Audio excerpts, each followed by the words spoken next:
Hi, everybody. This is Bill Owen, and today's podcast, the subject is, I think, kind of interesting. Fictional detectives. What names come to mind when you think of fictional detectives?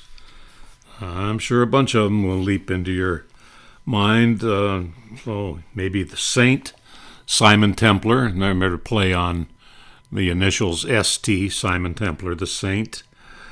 There was Philip Marlowe, and one of my favorites as a youngster was Boston Blackie, who was actually a former jewel thief, and so he was always suspected by the police of being a criminal, but he was always there as the hero and solving the case ahead of the police. Chester Morris really owned that role on radio and the films. Mr. and Mrs. North, that was one of my favorites. Wednesday evening on NBC for Woodbury soap. And how often did I hear the expression, "Look out, Jerry's got a gun." Oh, Mr. and Mrs. North.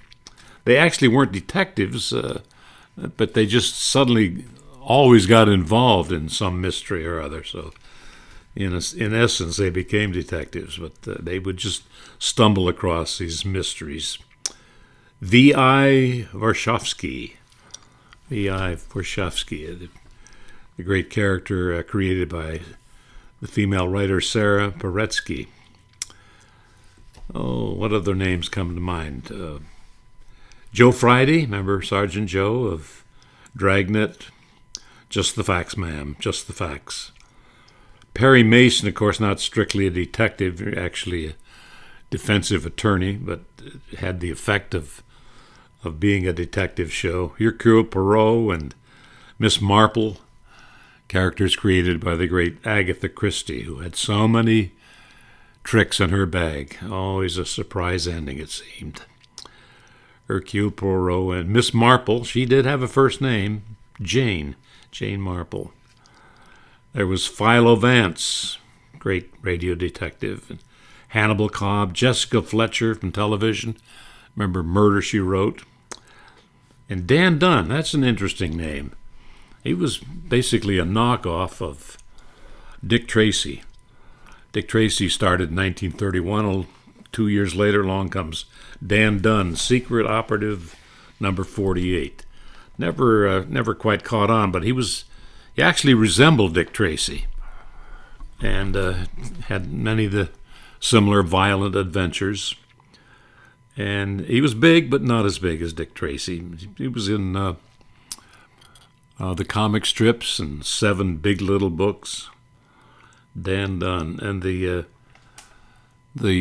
team that did the comic strip, Saunders and Andreola, after they finished with Dan Dunn, they went on to another detective's comic strip called Carrie Drake. Oh. The Thin Man. We got to talk about the Thin Man if you're talking about fictional detectives.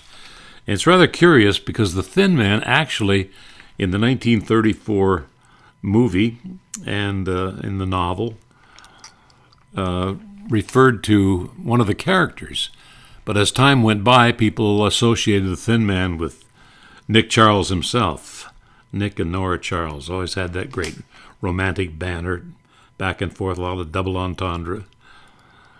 And along with their little doggy, Asta, remember, would always help them solve the crimes one way or another. The dog Asta, a little terrier, was actually named Skippy, but he became very famous as Asta, the Thin Man. Nick and Nora Charles. It was on radio and television. William Powell and Myrna Loy, they really owned the film version. They did not appear on radio or television. Oh, Irene Adler. What's Irene Adler got to do with anything? She was the love interest, or close to being a love interest, for Sherlock Holmes. He really appreciated her great intellect. Now here's a name we have to talk about. Santos Ortega. What an amazing radio actor he was. He played so many radio detectives, among them Nero Wolfe.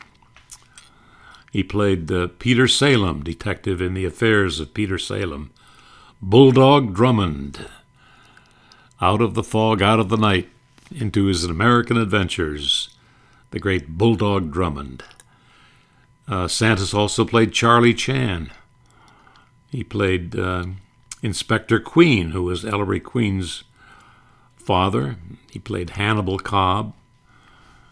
As we say, Perry Mason, not really a detective, but Santos played him as well. He played the Commissioner Weston in The Shadow on radio, one of the greatest of all the radio series. And Roger Kilgore, Public Defender, another role by Santos Ortega. Oh, there are so many names that come to mind. Nick Carter, Master Detective, and he had an adopted son called Chick Carter, Boy Detective. Well, those are some of the memories that come to mind. So let's see if we can make up a top 10 list of fictional detectives, shall we? We'll start with Bulldog Drummond as number 10, certainly highly qualified. The Falcon, who is number 9 in our list. Oh, here's an interesting one. Mr. Moto, very popular series, a Japanese detective. Very popular, I say, until Pearl Harbor. And then the Peter Lorre part. Peter Lorre was not Oriental, of course. He was actually Hungarian-born. But he played the Japanese detective so well. It was a very popular series. But nobody wanted a Japanese hero after World War II. Let's put Mr. Moto at number 8, then The Thin Man, number 7. Sam Spade, really popular detective, at number 6. We mentioned Nick Carter, Master Detective. We'll put him at number 5. Charlie Chan, who's fallen out of favor as the politically correct climate makes him less popular than he was in his heyday. But he was a great one. Charlie Chan, often referring to the number one son. There was Ellery Queen. I had the opportunity to play Ellery Queen in a little syndicated series called Ellery Queen's Minute Mysteries, in which we would pose a puzzle. Through the voice of Ellery Queen, I would tell what went on, and then ask the reader, or the listener rather, to try to solve the mystery while they played a commercial. And the way the local stations would do it, they would have me come back with the answer. If in the meantime somebody could call in and have the correct solution, they'd win some kind of a prize locally. Well, we go to the top 2. Now, who have we left out that qualify as number 1 and number 2? Dick Tracy, my very favorite. Oh, I love Dick Tracy. And he was a result of the crime wave of Chicago in the 30s, and people were frustrated that criminals always seemed to win. But along came this fictional detective, Dick Tracy, and he would actually beat up the criminals many occasions himself, fist fights, and many of his villains met violent ends. So he would be investigated thoroughly today for not observing the rights of the criminals. But he had some great ones. Oh my, Cut Feynman, Boris Arson, the Mole, who later became a good guy. It was Steve the Tramp, also he was reformed. Oh, let's see, who else did we have? Dick Tracy, Flat Top and Flat Top Jr., The Brow, Mumbles, Measles, Jerome, on and on, on and on. They're great characters. Carps, based on Alvin Karpis. Cut Feynman, the aforementioned Cut Feynman, based pretty much on Al Capone. Well, we come now to number 1, and I think very few people would disagree with a selection of physician Arthur Conan Doyle's detective Sherlock Holmes to head the list.